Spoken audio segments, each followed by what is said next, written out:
This is the third title of the project because the more I do the project, the more I realize what the project actually is. So originally I was just comparing two versions of a similar creature across two different peoples.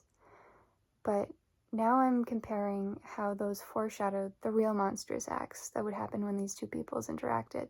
The two versions I'm interested in are the shape-shifting snake from Christianity, Lucifer, or the form that he was cursed to become after inflicting the first sin. And the second is Jibichkam, which is a medicine and knowledge holder, but also a trickster spirit. For plural, it is Jibichikamug, and this is a legend that belongs to the Mi'kmaq people of the East Coast. I believe this creature exists in almost every indigenous culture across Canada. However, our name for it is Jibichkam.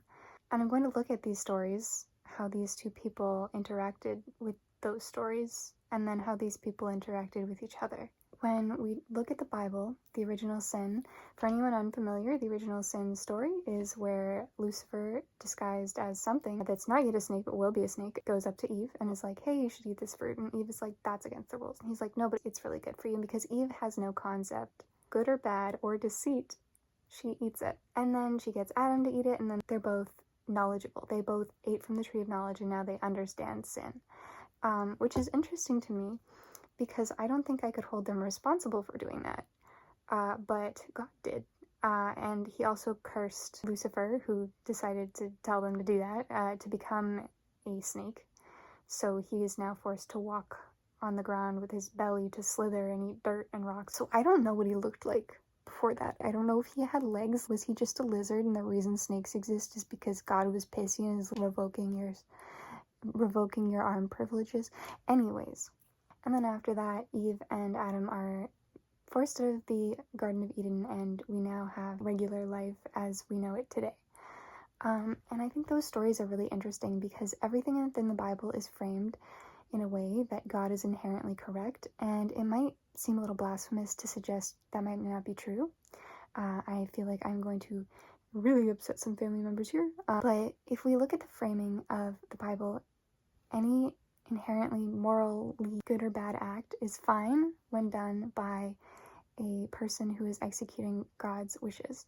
There are plenty of things that we would not have celebrated if they weren't a part of God's plan. And I don't think there's an argument about that. There's just a lot of stuff. There's a lot of weird stuff that happens in the Bible because of God's plan.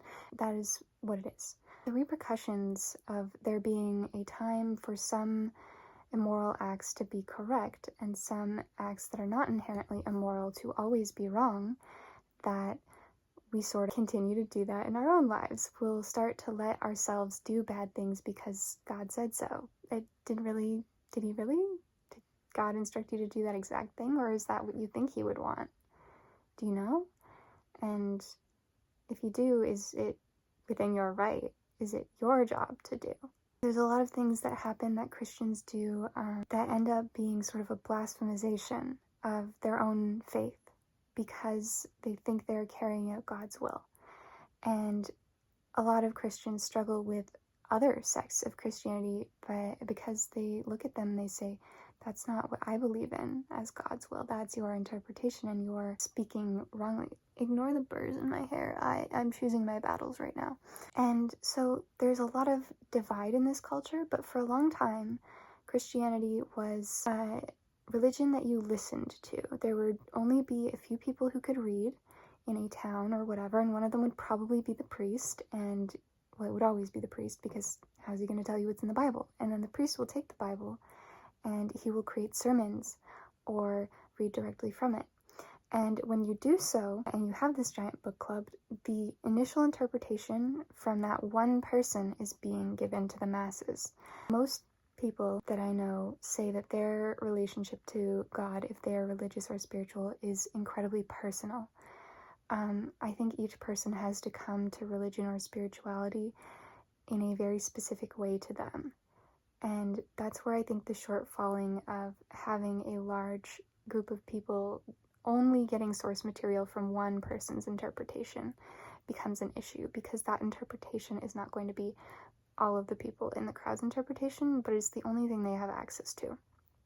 So a lot of Christians, especially pre-coming over and colonizing Canada, were very much in this boat of uneducated, listening to your pastor out of fear or cultural norm or whatever, and everything that they had was a result of someone high above them choosing this to be the way, for whatever benefit.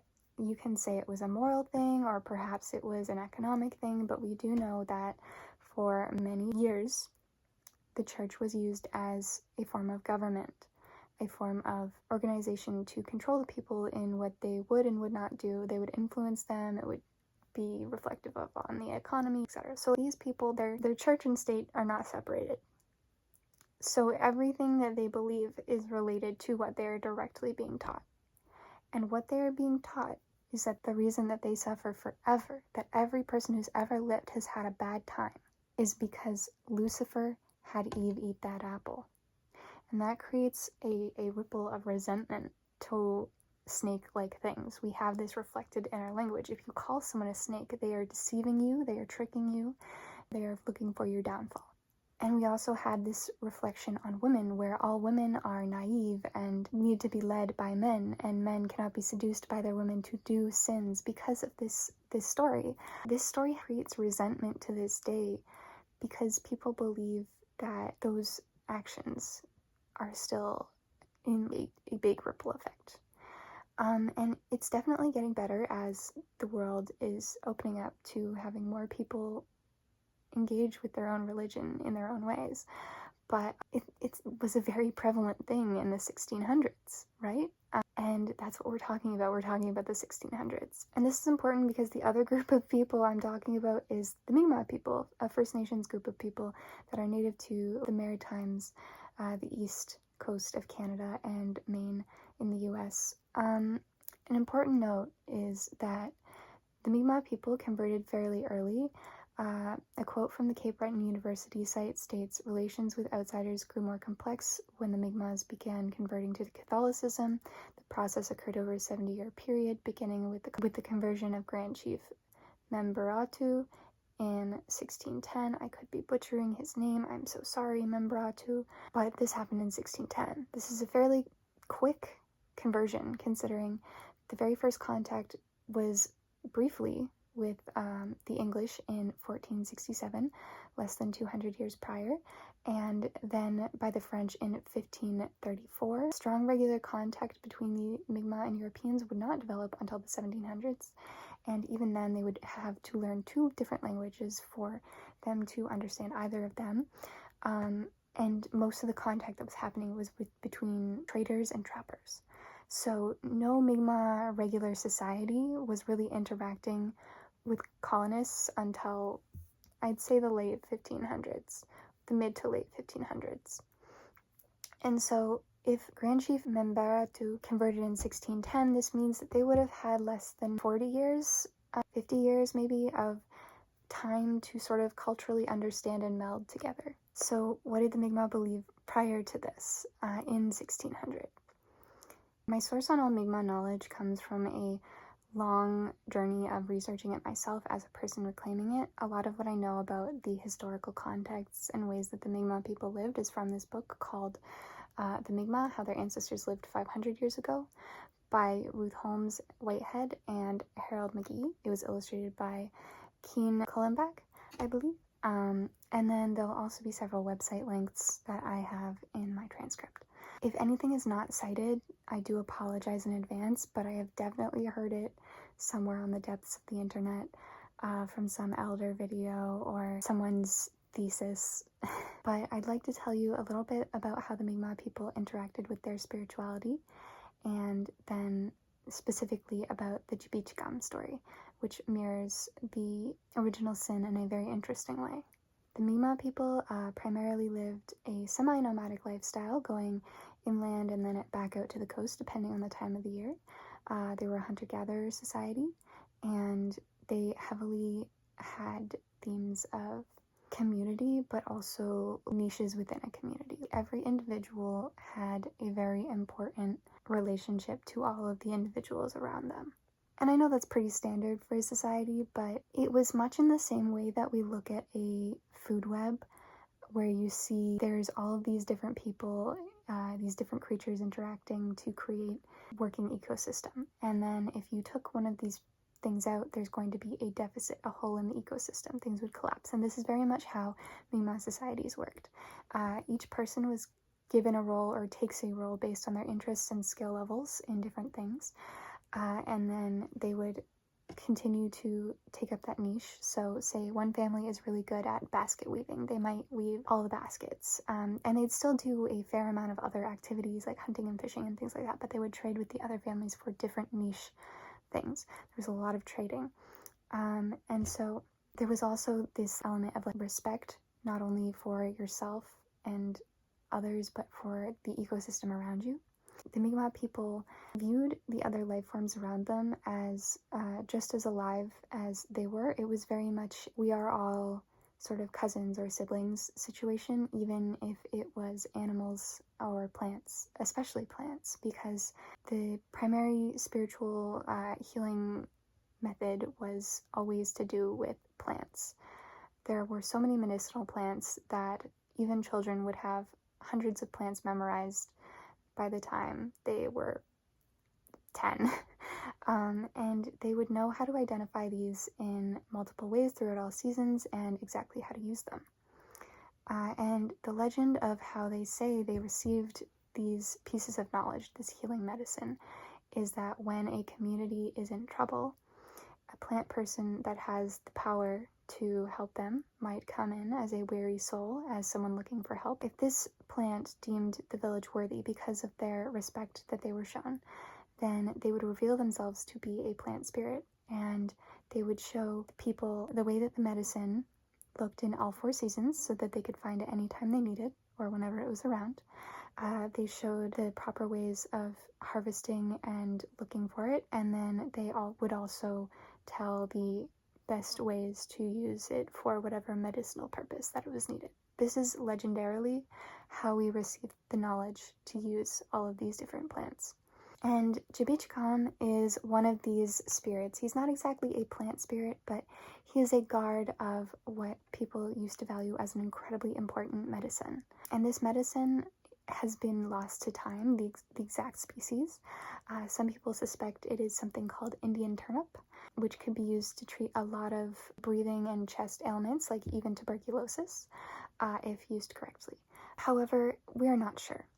And so Jibich guards this medicine, and in order to be deemed worthy to collect this medicine, you must show the spirit of Jibich the horned snakes, respect, as well as the forest around you and the people around you. And the method that one harvests this medicine is actually quite interesting because it requires 2 people, and it is a spiritual experience. And before I explain this, I want to give you some context. When the Mi'kmaq were colonized so long ago, they eventually had a lot of our oral history and our traditional beliefs changed or warped to fit a more Catholic point of view. So when I say man and woman here, it's more likely it's traditional man and woman roles and not necessarily a biological sense. It was more likely that the person just filled this specific role in a community.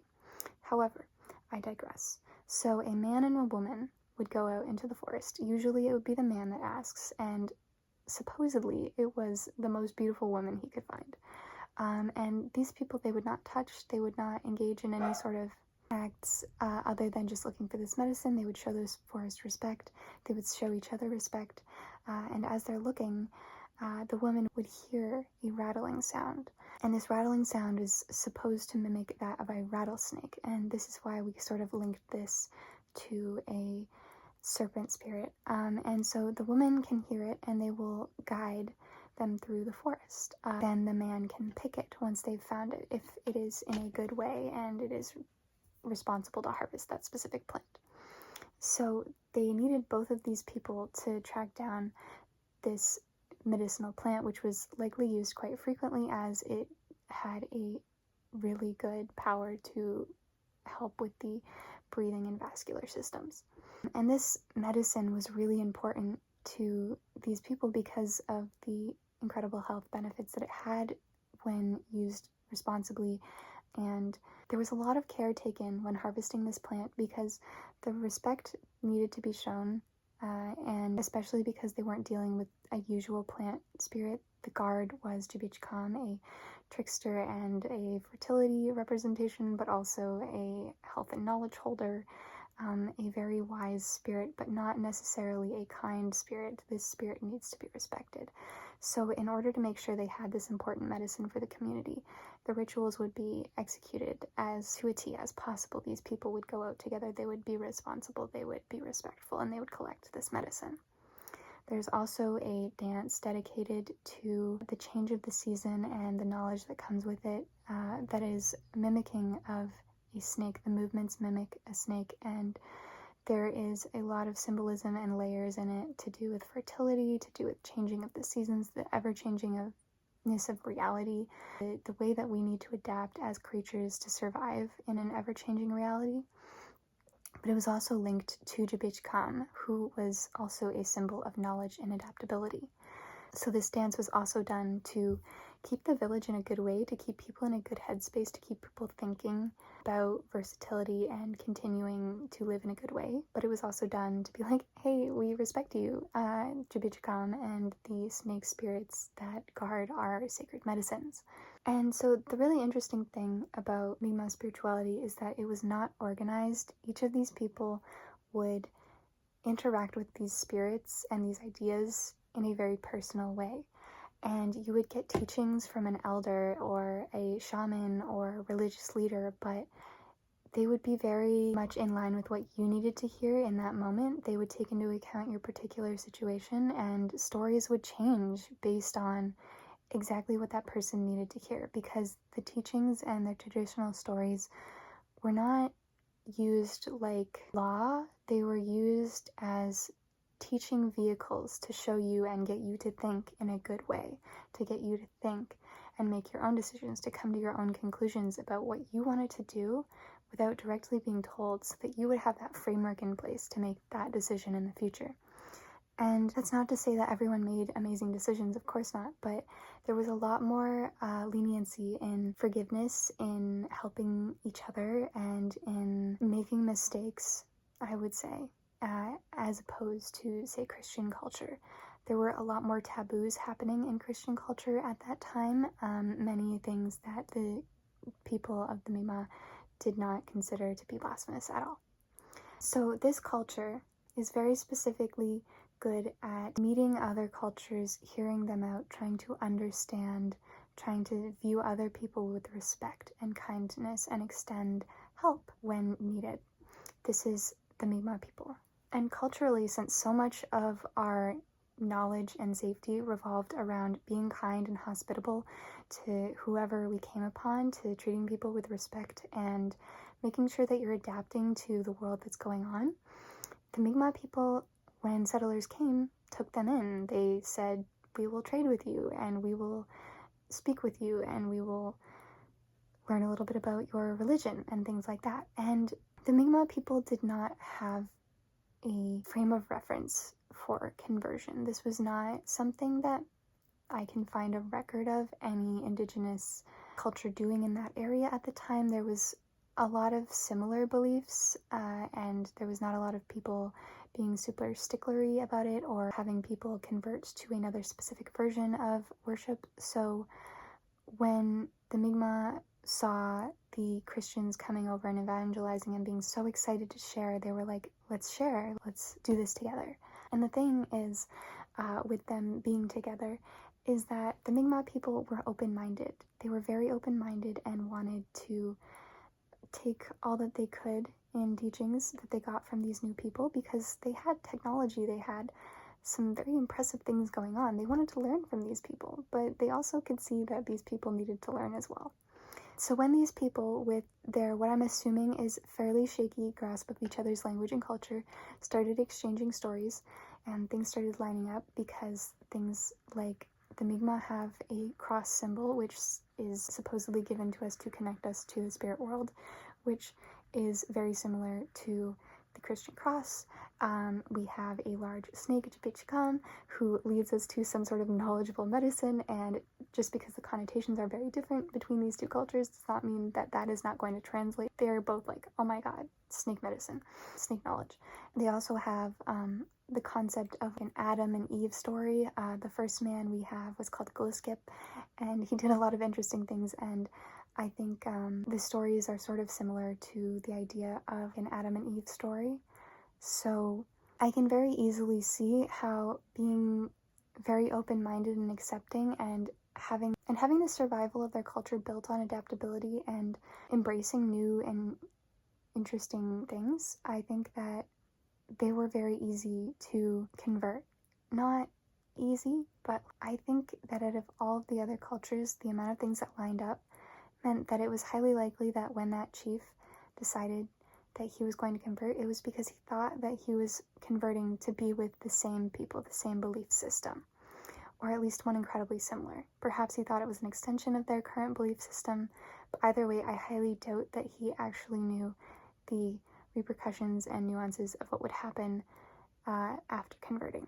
It is also important that I point out that there are no records of any of the women helping him with this decision. There are some rumors that they did not like this decision. However, when the man makes the decision to a European, that's the end of the decision. They didn't really acknowledge the fact that the woman was there and the woman needed to consult as well. So there's that.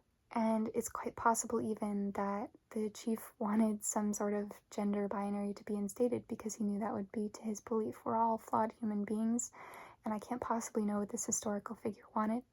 However, there are so many possibilities for why he could have converted that aren't just he realized the other side was correct.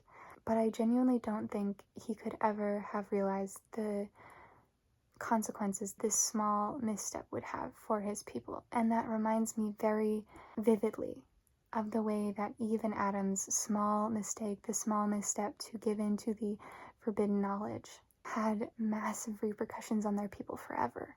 And when I say forbidden knowledge in this context, I'm thinking about firearms, about alcohol, about string instruments, all things that were foretold in the Seven Fires prophecy to be something that would bring us further. In fact, the Seven Fires prophecy, made hundreds of years before First Contact, actually states that a group out to the east would convert fairly early. This would be the Mi'kmaq. There is a standing end to this prophecy where the Mi'kmaq and people all over the world return to the center and learn from the remaining people who held on to that language and that culture. And I feel like this is what's happening now, a very large revitalization. So following conversion, what were the monstrous consequences for the Mi'kmaq people?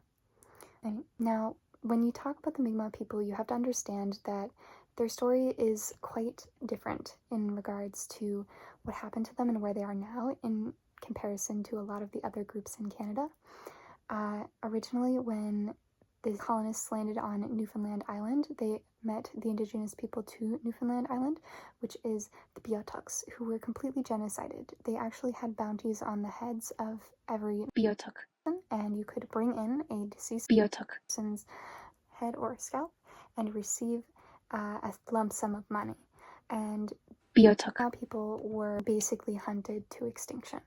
There are a lot of stories in Mi'kmaq culture because we lived and traded closely with them and would come in and out of the island depending on the season, that some Beotuk people were absorbed into our population. However, this is not currently known.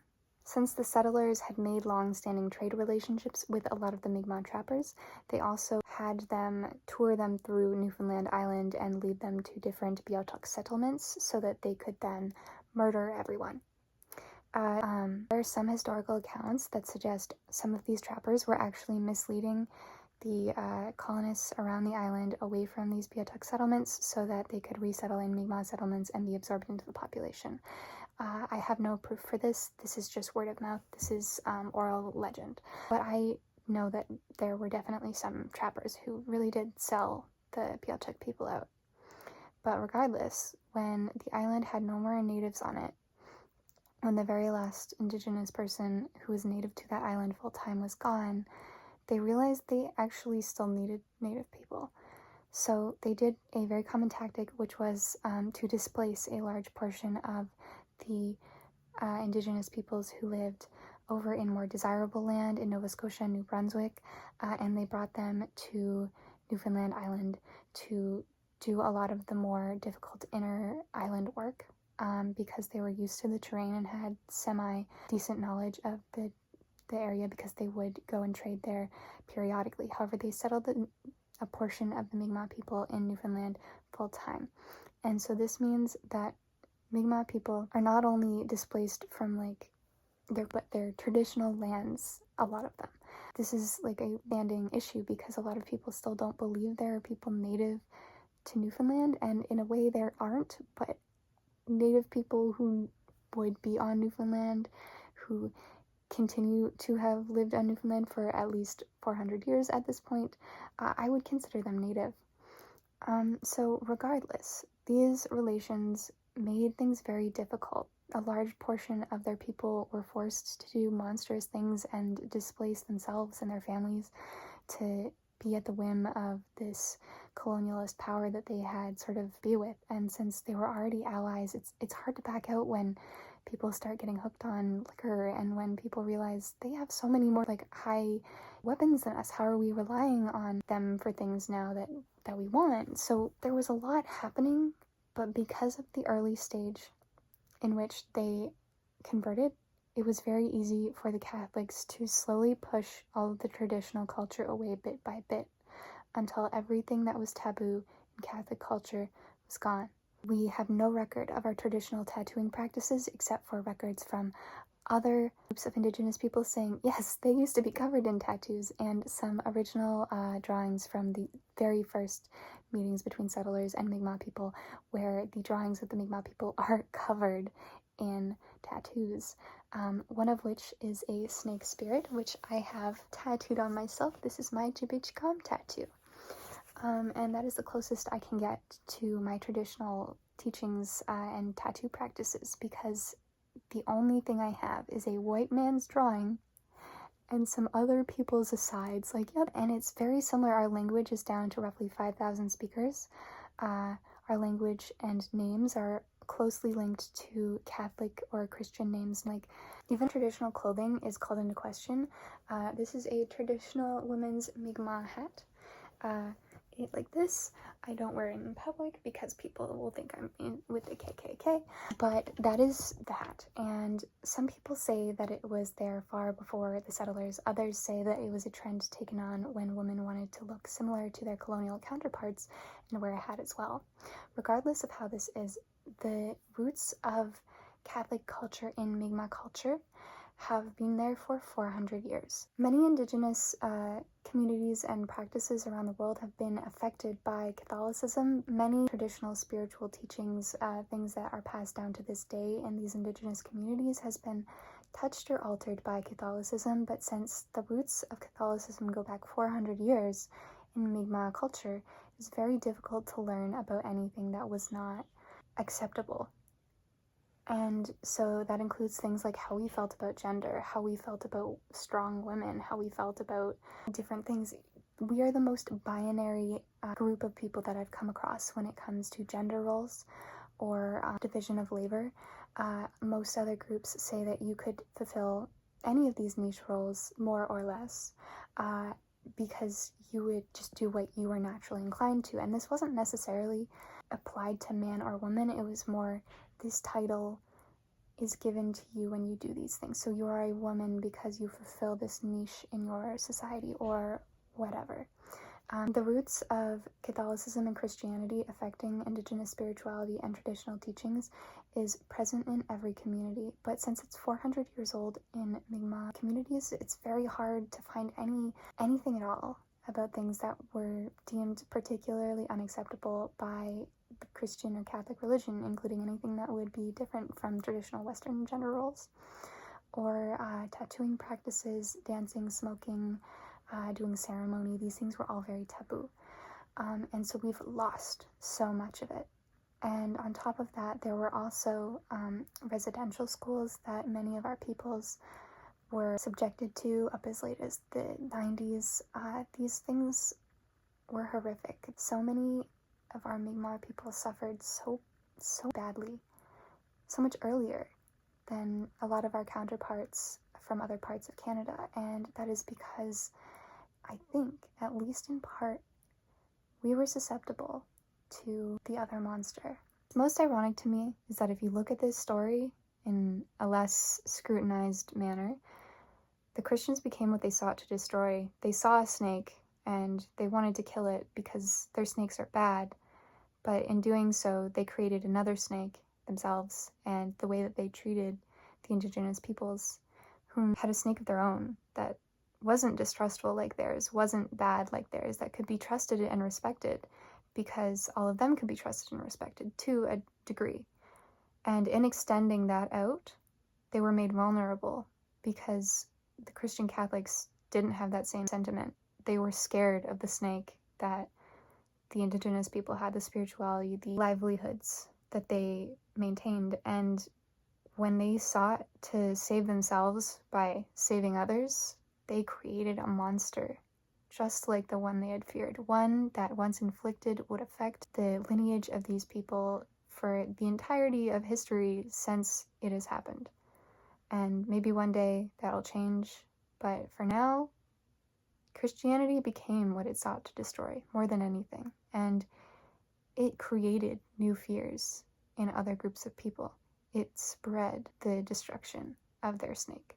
And when I say snake, I mean connotations and pressures that came with their specific lines of believing and the way that their structures of their spiritualities and religions inflicted pain on them. They brought that pain onto other people. And I think it's really sad. I think it's interesting. And I think it's something we should examine both as Christian and indigenous peoples.